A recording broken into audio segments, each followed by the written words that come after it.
Bonjour et bienvenue dans les suggestions cinéphiles de l'Odyssée. Aujourd'hui, la suggestion cinéphile numéro 204 et elle est consacrée au film J'ai même rencontré des tziganes heureux de Alexandre Petrovitch. Alors, plusieurs choses. D'abord, ce film s'inscrit dans le cadre d'une collaboration que l'Odyssée fait avec l'Opéra national du Rhin. Il s'agit de Ars Mondo Tzigane. Ars Mondo est une initiative qui avait été lancée par la regrettée Eva Kleinitz, dont je salue la mémoire, et qui a été reprise par le dynamique et très compétent nouveau directeur de l'Opéra national du Rhin, Alain Pérou. Bien. Euh, c'est un choix assez, pas quand je dis assez, tout à fait audacieux que de décider de consacrer Ars Mondo, non pas un pays, le Japon, l'Argentine, le Liban, mais à un territoire humain, je dirais, à des paysages humains, des paysages de l'univers et du monde tzigane.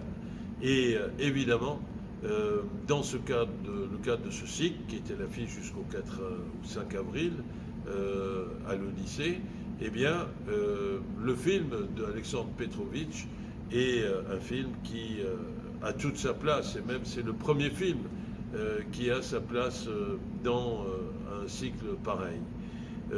Disons un mot sur Alexandre Petrovitch, c'est un grand réalisateur yougoslave.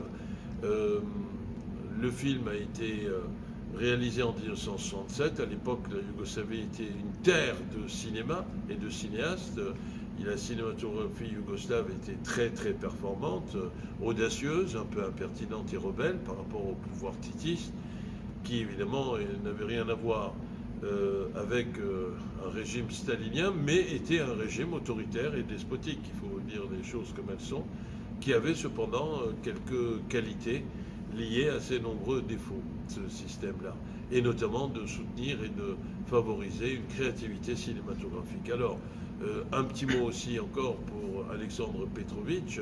Eh bien, nous, les RCA, avant qu'on crée l'Odyssée, en 1991, je crois que nous avons été les derniers, quand je dis je crois, c'est par modestie, je suis sûr, nous avons été les derniers à organiser dans le monde une quinzaine du cinéma yougoslave, 1991, et dans le cadre de cette quinzaine, il y avait, j'ai même rencontré les Tziganes heureux, et le réalisateur Alexandre Petrovitch qui nous a honorés de son amicale présence. C'était un très grand moment pour nous, assurément.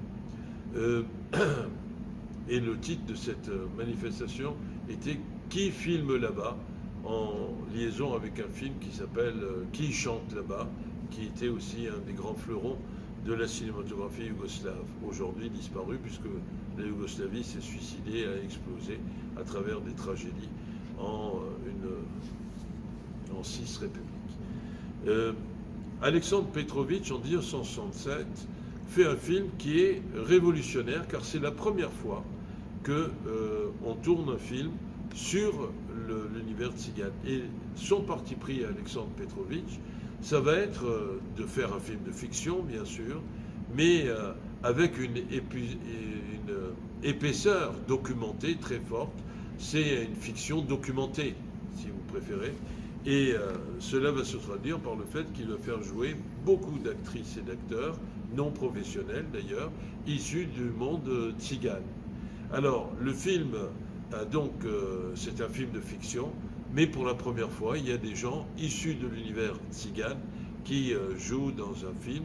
C'est révolutionnaire. D'ailleurs, le film a été remarqué et beaucoup apprécié un peu partout dans le monde. On est aussi à l'époque 1967 où les vents contestataires de mai 68 sont en train de lever, de monter, et ils vont s'exercer en 68, 69, un peu partout en Europe.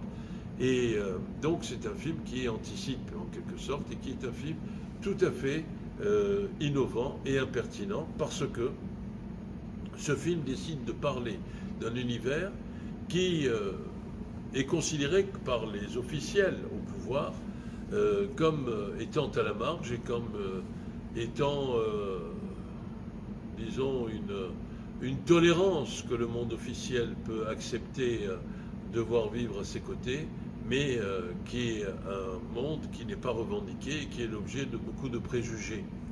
D'ailleurs, dans le film, à un moment donné, il y a un monsieur avec une casquette, un personnage, ça s'appelle un policier, je crois, qui dit avec vous, soit on vous arrête, soit on trinque avec vous. Un des personnages tziganes du film. Et Alexandre Petrovitch donc décide de mettre la marge, ce qui est en marge, au centre, au cœur de la fiction de son film.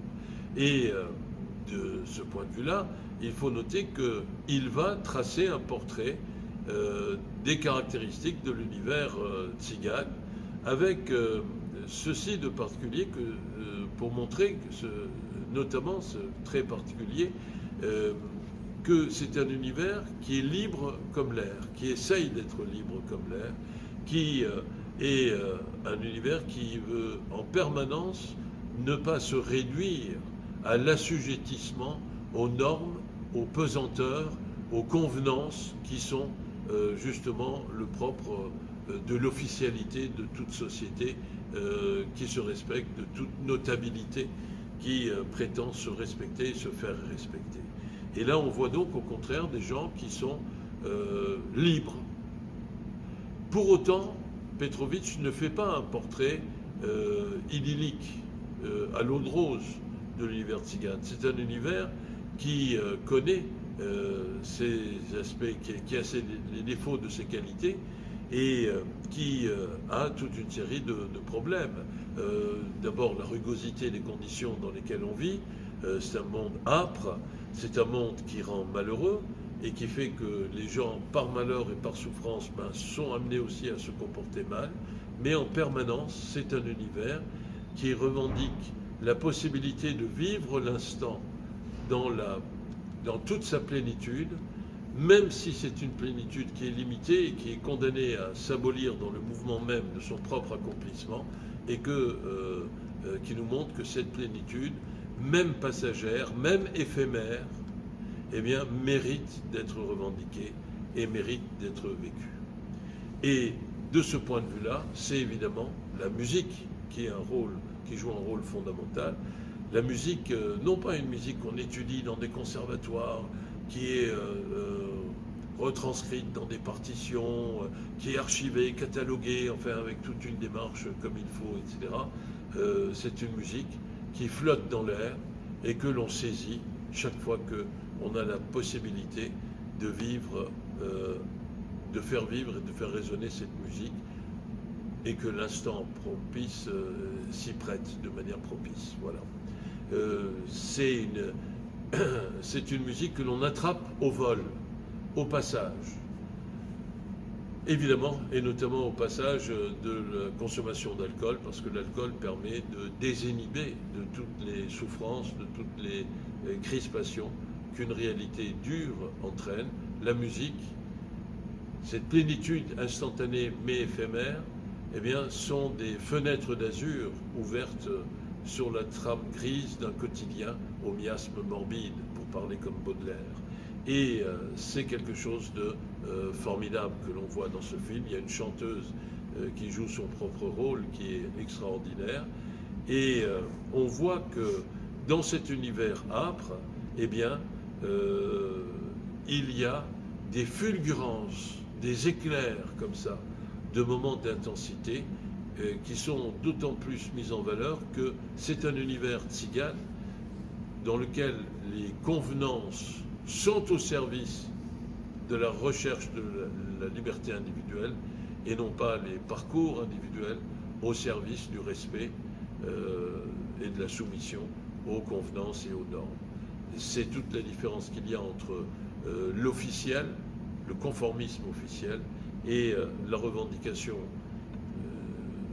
périlleuse, mais tellement exaltante, de la liberté. Et de tout sans tomber dans le manichéisme. L'histoire, elle est simple, c'est un homme qui est marié à une femme plus âgée que lui, et on comprend dans le film que eh bien, ce sont des mariages qui existent, parce que ce n'est pas un monde idéal, encore une fois, ce monde des tziganes. On marie des gamins de 14 ou 15 ans à des filles de 18, 19 ou 20 ans, qui empêchent évidemment tout épanouissement harmonieux d'une relation à deux, évidemment. Et c'est le cas de notre héros principal. Son épouse est un peu plus âgée beaucoup plus âgée que lui, entre guillemets le beaucoup. Donc il ne ressent plus de sentiments de désir ou de sentiments amoureux. Et il va tomber amoureux d'une jeune fille qui est également convoitée par l'individu avec qui il est en affaires, car il se partage le territoire pour l'achat et la vente de plumes d'oie, n'est-ce pas, pour faire des édredons, des couvertures, etc., des oreillers.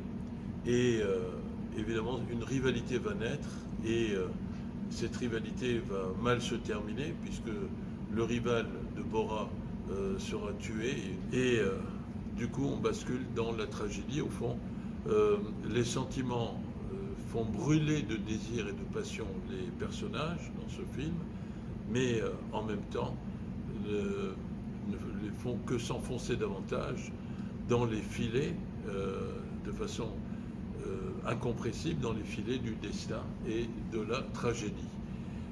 À l'arrivée, nous avons un film qui n'est pas un film sur l'univers tzigane, mais qui est un film fait avec les réalités détachées du monde, arrachées, si vous voulez, ou prises à l'intérieur du monde tzigane. C'est pour la première fois des tziganes qui jouent leur propre rôle dans ce film, qui fait date. Il date de 1967, et donc c'est un film extraordinairement fort, qui montre que ce sont des gens que cet univers tzigane est un univers qui essaye de vivre sans contraintes, sinon les contraintes du destin tragique auxquelles ils n'arrivent pas à échapper. Et ils s'en rendent compte eux-mêmes qu'au fur et à mesure de l'action de leurs désirs et de leurs sentiments.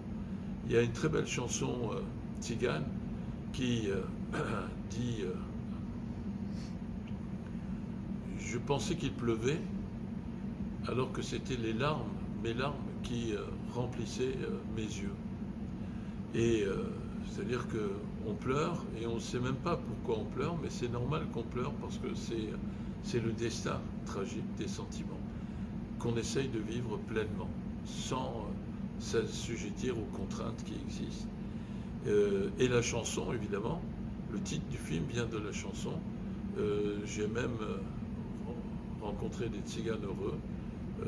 Ce sont des tziganes heureux parce qu'ils font du commerce de plumes d'oie. Ils n'ont pas de poche. C'est la raison pour laquelle ils ont des dents en or, des bagues sur eux, mais ils ne sont pas là pour accumuler. Et c'est un très très très beau film qu'il faut voir, revoir et voir encore une fois, avec cette présence envoûtante de la musique. À l'Odyssée jusqu'au 7 avril à peu près, non, jusqu'à fin mars, plus exactement pour être précis. Ne le manquez pas, à très bientôt, merci, au revoir.